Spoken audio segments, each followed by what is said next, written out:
Shredder's Revenge is a complicated game to discuss. It does so many things right, but a few crucial things wrong, and it leaves me conflicted. This is first and foremost a casual beat-em-up, banking hard on nostalgia. And that doesn't have to be a bad thing at all. In this case, it's certainly not. The target audience for this game is going to be guys in their 30s who have fond memories of playing the classic Turtles arcade machine at the pizza buffet, and Turtles in Time mostly on the Super Nintendo. And seeing the trailer for Shredder's Revenge was really exciting. A lot of 90s Turtle fans now have young kids of their own, and I gotta say this game is perfect for sitting down with your kids and just having a great time. The art style, while a bit too cutesy for my tastes, is gorgeous. It's vibrant and colorful, excellently animated. All the levels look great, though it's sorely lacking in night stages. Just like the classics, the levels feature environmental traps and hazards, skateboarding sections with flying enemies, and interlude sections of dodging vehicles and bombs. There's loads of classic enemies and a few lesser known to please knowledgeable fans. If you're just looking for some general beat-em-up action playing through the Turtles world, this game is going to satisfy you. The soundtrack is awesome, every track slaps, and that's not a surprise given it's made by T-Lopes of Sonic Mania and the Mr. X Nightmare DLC of Streets of Rage 4. It's awesome to see Splinter and April as playable characters, and I think everyone was expecting Casey Jones to be available as some bullshit DLC, but they actually have him as an unlockable character upon completing the game, and that's perfect. Shredder's Revenge offers local and online co-op up to 6 players at once, and most importantly, you can have multiple people locally and play with people online at the same time. That's a selling point right there for me. There's 2 game modes, Story and Arcade, and I'm gonna say that Arcade mode is definitely the way to go. The actual story of Story mode doesn't offer very much, and Shredder doesn't even feel like much of a presence in this game that has his name on it. Story mode has quest items to find and side characters to rescue that add to points that level up your character, and the higher your character level gets, the more abilities you'll unlock. You'll gain access to air supers, extra health points, and higher super bar capacity. Finishing story mode will give you a very disappointing single screen for your character's ending, and I don't see the individual endings inspiring anyone to repeat story mode 6 more times. Arcade mode cuts out all that and just lets you play through every level consecutively, giving you access to your different super abilities right away. You just don't get the hyper move that you unlock in story mode because you can't hold more than 1 super bar in arcade mode. Normal difficulty story mode is a super easy mash fest, which is gonna be fine if you're just playing for casual fun or with your family. Solo play can be pretty challenging, but this is absolutely designed to be played as a team. It makes enemies and bosses easier to deal with, and you're able to resurrect fallen friends before they lose a life. It's not always easy to do this though. So again, arcade mode is how you want to play when you feel ready. Arcade mode gives you 3 lives, but only 2 continues. If you use them up, it's game over. I would very much like to see a mode that removes the continue option for the super hardcore players out there, or at least a modifier to decrease the number. And please give us a restart option so we don't have to quit out and go through the whole menu process again. I want to say that arcade mode on the hard difficulty is no joke. We've been trying to beat it for days and we can barely make it past level 6. It's hard. There's a lot for us to learn and I'm looking forward to getting better. But for replayability, we definitely need an update that removes the boss intro titles completely. The extra 5 seconds to read their name is just tedious after you've already seen it once. At least let us skip it after 2 seconds, it would make a difference. From here, I want to get into the gameplay mechanics of Shredder's Revenge. If you're not interested in that stuff, then you can just stop the video here and enjoy the game on a casual level. Take a lovely trip through 90s nostalgia and beautiful animation, and beat the crap out of some bad guys. This is absolutely designed to be a casual experience first. Now, how does this game actually work? I'm not going to pretend to know the combat systems in and out. I haven't had enough time with it to understand it all, but we can get into most of the easily discoverable stuff. The 4 face buttons on the controller are attack, super, jump, and dodge roll. 4 presses of the attack button will perform a basic combo with a heavy attack at the end. There's a small gap after the 3rd attack, and you can see the attack hanging there for a while, so you can wait a moment before hitting the 4th attack. Holding attack for a second will let you release a powerful launching attack, and it's armored, so getting hit won't knock you down. You will take damage though. Holding this attack long enough will power it up and it'll break enemy shields and guard states.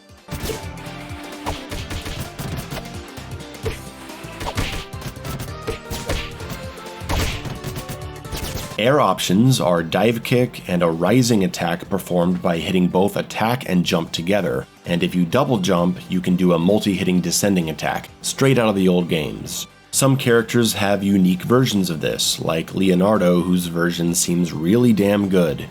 Grabs can be performed by getting close to enemies, and there are 4 throw options. Back and forward, which can damage other enemies. You can throw out of the stage to instantly eliminate someone, and there's a multi-hitting throw for surrounding damage. That last one is great, but it leaves you vulnerable for a long time, and you can't cancel the animation. We'll get back to that.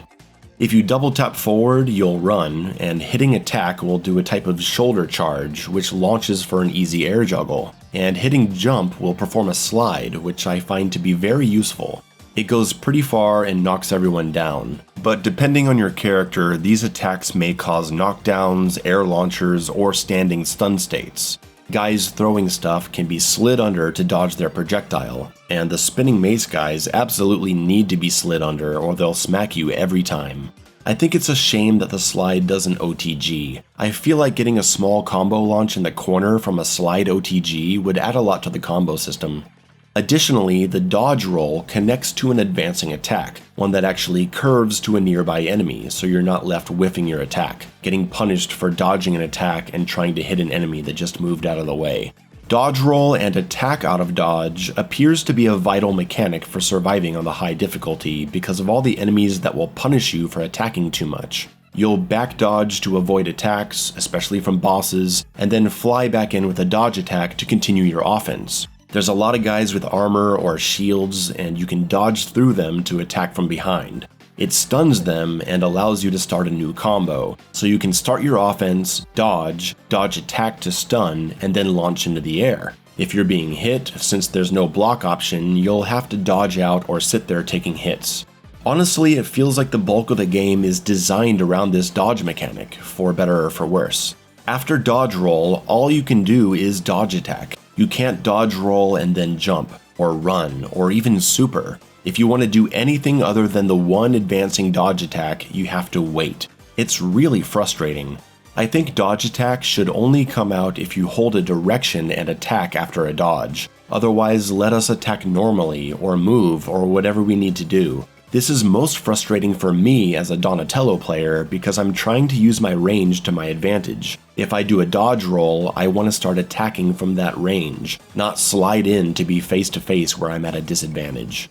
You're gonna need to get used to this dodge rolling stuff because grabs in this game don't feel as strong as they should, mainly because of the lack of invincibility frames. It's very likely that you're gonna be tanking hits when you try to throw people. You don't fall down, but you take the damage, and it adds up. Throws also feel unresponsive sometimes. I'll grab someone and it simply will not throw them, and I have no idea what's causing this. It happens so often that it makes me want to avoid throws altogether. And I think you can't throw someone unless they have low HP. Higher tier foot soldiers can be grabbed but not thrown, which is a mind-boggling design choice. Armored and guarding enemies should encourage your grab option, but it simply doesn't work. And it makes it to where attacking briefly and then dodging feels like the only practical option, when really both options should be viable. Enemies don't have visible health bars, so sifting through the chaos and trying to figure out which high-tier enemies you've already done enough damage to be able to throw them is impractical and confusing. There are some enemies in the game that have interesting approaches to them due to their behavior. My favorite by far is the sword guy. They fly in from off-screen and stab downwards. If you see them coming, you can intercept with an up air attack, which has priority against anyone in the air, bounce them, and combo. If they land, their sword gets stuck and you can straight up punish them. If you're attacking and they block, you can walk in for a grab. You could do a full charge attack and break their guard. And finally, while they're blocking, you can dodge roll through them and hit from behind. I love this enemy. Bosses, on the other hand, I find to be disappointing because of the stick and move nature of the fight design. They have armored attacks to interrupt your strings, states of invulnerability, and they're impossible to launch or juggle or grab. Occasionally I get them in a state where I can do 6 or 7 hits, but most of the time is spent hitting 2 or 3 times and then dodge rolling or jumping away. Personally, I don't find it very satisfying. In a way, it feels like a lot of the bosses are designed to have you run away and find a safe spot to charge a free super, use it, and then repeat, which is kinda lame. I'm not saying this is 100% going to be the most effective strategy for high-level play in the future, but it feels like this is how they're supposed to be played while learning the game, and it isn't very fun. Bosses also don't seem to scale up in difficulty. It's more like every once in a while you encounter a boss that kicks your fucking ass, and then the next few feel like you beat them with minimal effort, and then another kicks your ass again. It's weird. In the majority of Shredder's Revenge, moment-to-moment combat can definitely feel good, with all the options you have. But there's a lot of recovery frames that leave you vulnerable. You're gonna get hit after landing your jump attacks, after throwing, sliding, and coming out of your super animations because of the early end of your iframes. However, you should be able to super cancel at any moment. That's probably the biggest issue with the game's mechanics. Super attack is the only invincible attack you have, the only thing you can hit in an emergency to save yourself from multiple incoming killing blows. But if your character is in the middle of an animation, hitting super does nothing. If you do the slide attack and you need to super, you can mash it all you want, you will not get a super. You cannot trigger an air super after you've already done a dive kick. Charge attacks cannot be cancelled into super, you have to release the attack first. This is a big problem that needs to be fixed. Team attacks also come out randomly because they're performed with the attack button and nothing else. If you and your friend hit attack at the same time from two sides of an enemy, you do a team attack, which has vulnerable recovery frames on it. And this attack can easily happen just by accident, and it can get you killed. The team throw move happens when you dive kick into your friend and they hit attack to catch you and throw. It's a powerful move, but again, this is very easy to happen in the chaos of all the action. And while it may create some fun random moments on a casual level, it can also lead to frustrating moments of being left vulnerable or ending up near enemies or environmental hazards that you're not ready to deal with. There should probably be a menu option to change the team attacks to another button on the controller, since two buttons are left unused. And while we're at it, we need an option to have back attack as a separate button. Having to press back and attack leaves it feeling unresponsive, and you can easily just get normal attacks after turning around. A dedicated back attack button would fit wonderfully. Connecting attack strings to up attack has been really inconsistent, especially in multiplayer, local or online. Sometimes I get it 20 times in a row, and then it just fails 5 times in a row. It's incredibly awkward, and makes it to where you can't intercept a jumping enemy if they're coming at you during an attack string. Experimenting with this more, it feels like you just need to avoid mashing and be more deliberate with your button inputs to allow you to connect attack strings to your upwards attack. But then sometimes even doing it as cleanly as possible still doesn't work. It feels entirely random to me.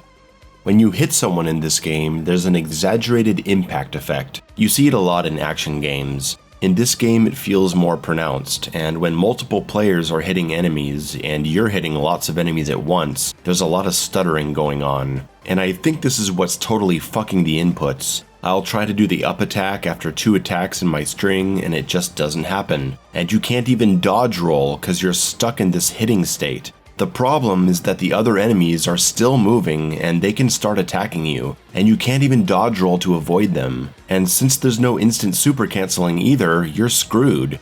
Charge attack is a very effective move, and holding charge attack is a big commitment. Sometimes an enemy ends up behind you, and what can you do? It would be amazing if you could just press the D-pad and make the attack come out the other side. I don't see why we shouldn't be able to do that. But at a minimum, we should be able to dash out, or dodge roll out, or super out. But there's simply no way to cancel the charge attack. You gotta release the attack and just let yourself get hit from behind. It sucks. It's stuff like this that makes the game feel unresponsive and at times downright uncomfortable to play. I'm certain that there's plenty of people out there playing this game thinking, why is my super not activating? Because it feels like it should. And I want to make it clear that it's not about making the game hard or easy. It's about the genre and how mechanics feel inside the game they're in. Alright, so that's a lot of criticism, but I do want to praise the combo system. It's not the best, but there's something interesting going on here. Every time you land a hit, it builds your super meter, and if you get hit before maxing it out, you lose the entire bar. That is some great defensive incentive right there. a reason to not mindlessly mash and jump around. On the high difficulty, especially on arcade mode where you have limited continues, this becomes a much more important mechanic. You're not just avoiding damage, you're building super meter through smart offense and defense. The other way to charge a super is through the meditation button, which fills the bar for free. You can do it between combat rooms, or if you can find a safe spot for a few seconds. This is a case where the lack of animation canceling is totally appropriate. If you're gonna try to get a free super, you'll get punished for not reading the situation correctly. See, I'm not opposed to it in every situation. When the game is difficult and crazy, it can be nearly impossible to charge one of these free supers, so mastering the recharge mechanic through combat is a must. Supers are designed to be used a lot, and the best aspect of the combo system is that hitting dead enemies contributes to the super bar.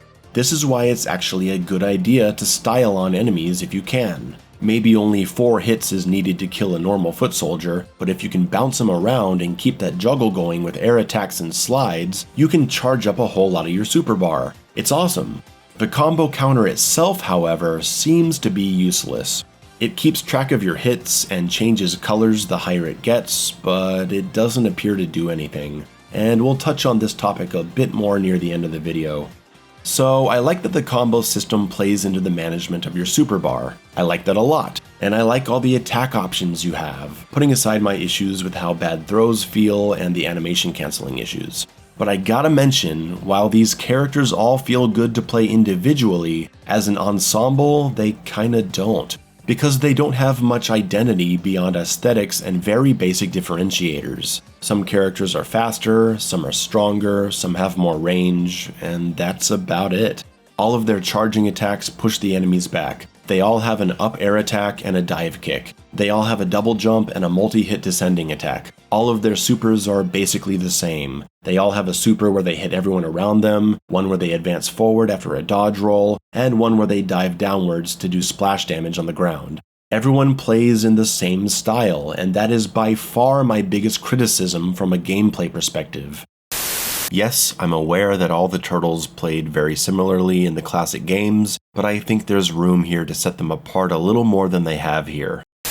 I don't want you to think I'm saying they're all identical though. There are some interesting tactical differences that allow for fun avenues of player expression. Most notably, April's dodge super can be cancelled into an up attack, leading to long combo follow-ups. And the main 4-hit attack string has different properties across the cast. Donatello's string pushes away because he's a ranged character, but if you want to do some long grounded combos, you can cancel into a shoulder bash which juggles them in the air, connecting to your normal attacks again. The end of Splinter's attack string bounces them right in front of you, and you can just do multiple strings one after another. April's 3rd hit launches, so if you don't finish the string, you can walk forward and carry enemies across the stage with 3-hit loops. The end of Raphael's string launches into the air for a jump attack follow-up or a shoulder bash. Michelangelo's string launches high into the air, and he can use his dive kick to bounce off enemies' heads. There's absolutely things to explore in the attack strings that make the characters unique in a way. I just don't think it goes far enough. It's here that I need to finally talk about Streets of Rage 4, a game that I adore. I have tried my best not to talk about it because I want to judge Shredder's Revenge on its own terms, and for the most part I think I have. However, Streets of Rage 4 perfectly shows what I'm talking about in this case. Let's take 3 characters, Adam, Blaze, and Max. Look at the differences between their air attacks and their charge attacks. Max's charge attack bounces opponents for combo and can OTG. Blaze's charge attack smacks someone across the room and can do a wall bounce. Adam's charge attack pushes someone back and causes them to hit everyone behind them. They're all performed in the same way, but they have different properties and provide the characters with unique follow-up options. In the air, you can see a bit of a similarity in their attacks, but their air specials are quite different. Adam triggers a multi-hitting kick that carries to the corner and does a lot of damage. Blaze can burn her special bar twice to carry someone to the corner or even change directions. Max does a body slam that does splash damage and can OTG to launch for a partner to catch them in an air juggle. Adam and Blaze also have alternate air attacks done by pressing down and attack twice. Adam does a downward punch into a kick that sends an enemy flying away, and Blaze's version bounces enemies close to her for a combo follow-up. On top of all that, their supers are unique, varying in attack direction, follow-up opportunities, etc. I think some dynamic differences between the characters in Shredder's Revenge would encourage more character experimentation, and it would definitely make the combo system more interesting.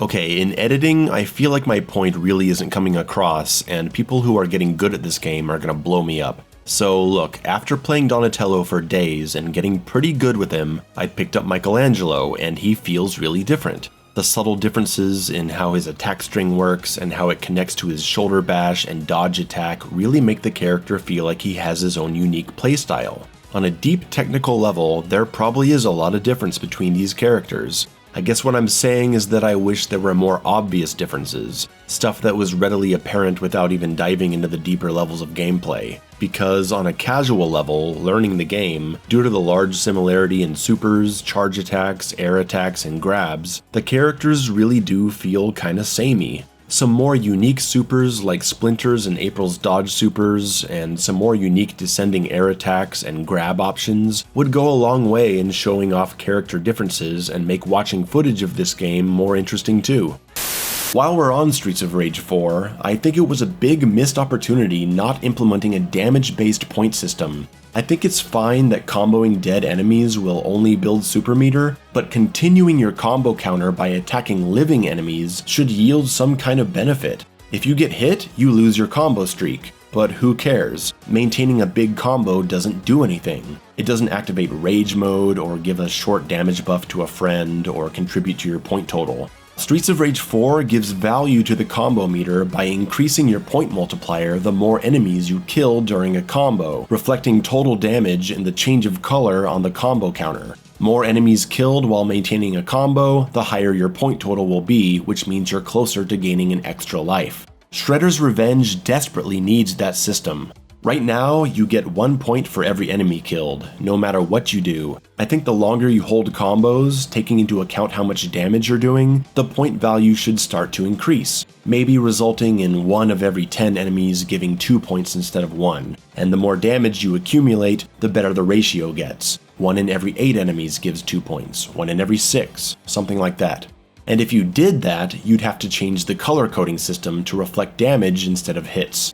Currently, if you do a big combo on a dead enemy, the combo counter goes up, but it also changes color, and the color doesn't mean anything. It should be like Streets of Rage, where if you combo a dead enemy, the number goes up, but the color doesn't change because you're not doing any damage to affect the multiplier. And then when you start damaging living enemies, the color changes with the increasing number, reflecting your progress towards increasing the point multiplier. As a consequence, it would encourage smart defense because you'll want to preserve that high multiplier. You'll be incentivized further to combo dead enemies to get a super because supers will become more valuable in your defensive options. It's a brilliant system and it absolutely belongs in this game, at least in arcade mode.